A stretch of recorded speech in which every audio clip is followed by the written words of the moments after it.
श्रोतेहो नमस्कार.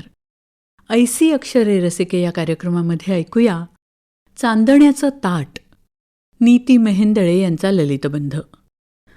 मंडणगडाला मागे ठेवत गाडीने एक नागमोडी वळणाचा एकपदरी घाट घेतला होता. रस्ता, वळण आणि उतार असे दुहेरी धोके दाखवू लागला होता. अशा दुस्तर घाटाला आपलासा करत गाडी एक अनपेक्षित फाटा घेऊन वळली होती आणि मग सपासप किलोमीटर हाकू लागली होती. अनपेक्षित खड्ड्यांचं आणि अंधाराचं संगनमत असतं म्हणून असेल. आता सूर्याने क्षितिज रेषा ओलांडून कधीच त्याचा उजेड सोबत नेला होता, पण त्याचं प्रभामंडलच इतकं महान असताना की तो अजून असावा आसपास असा आभासही बराच काळ राहतो.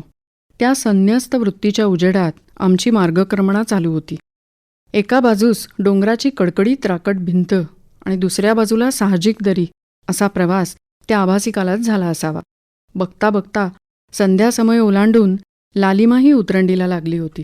रंगाच्या पेटीत ज्या क्रमाने लावतात तसे केशरी, गुलाबी, किरमिजी, जांभळा गर्द होत जात शेवटी काळा कभिन्न सगळे रंग आसमंतात पालटताना मी अनिमिष पाहत राहिले. पापणी मिटण्यातही समय दौडू नये असं उंची देखणे पण ते निसर्गातलं. काही किलोमीटर अजिबात वस्ती नव्हती, म्हणून तिथली झाडं तुरळक घरं दृश्यातून पळत असावीत बहुतेक. वेगाशी एकतानता आली की तंद्री लागते.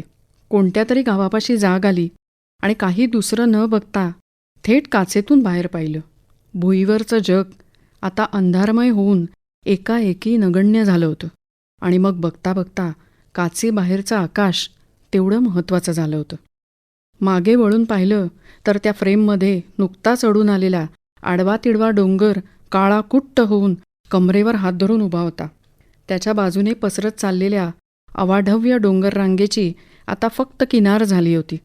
मागे गाडीचाच पिवळसर लालसर उजेड सांडत रस्ता उलगडत होता आणि पुन्हा काळोखाच्या साम्राज्यात आपणहून सामील होत होता. वेगात मागे टाकून आलेली घरं आता एका कुटुंबासारखी एकत्र दूरवर चमकत होती. एखादं लेक सासरी पाठवलेलं गाव मुक्या मांडवात तिला शोधत असल्यासारखं लागत होतं आता मधूनच. मगा सुरू झालेला लाल मातीचा दुरळा आता केर काढून झाल्यासारखा रस्त्याच्या कडेला गप्प बसला होता. 10 उंबरे सोडलं की नवं गाव पुलापाशी सोडायला येत होतं. तेवढीच काय ती रस्त्याला जाग, पुन्हा थोडीशी जमीन आणि भरपूर आकाश. ते बघत काही बोलता बोलता अचानक मी स्तब्ध झाले. डोळ्यात मावता मावेना अशा त्या आकाशाच्या कौमुदी श्रीमंतीचा मला त्या क्षणी खूप हेवा वाटला.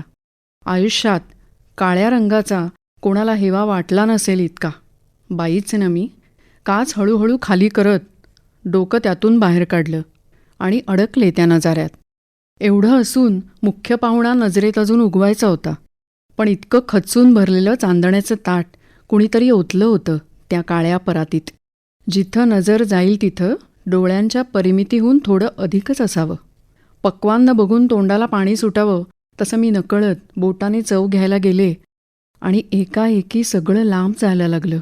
बहुधा वस्तीचं गाव आलं असावं. माणसांच्या खुणा मोठ्या व्हायला लागल्या आणि ते ताट डचमळल्यासारखं झालं. तारे नजरेतून सांडत एकेकटे पांगायला लागले. चांदण्याचं ताट हा नीती मेहेंदळे यांचा ललितबंध आत्ताच आपण ऐकला ऐसी अक्षरे रसिके या कार्यक्रमामध्ये. या कार्यक्रमाला निर्मिती सहाय्य केलं होतं रत्ना मगरे यांनी आणि सादरकर्त्या होत्या ज्योत्स्ना केतकर. आणि याचबरोबर आजचा कार्यक्रम संपला. पुन्हा भेटूया उद्याच्या भागात. नमस्कार.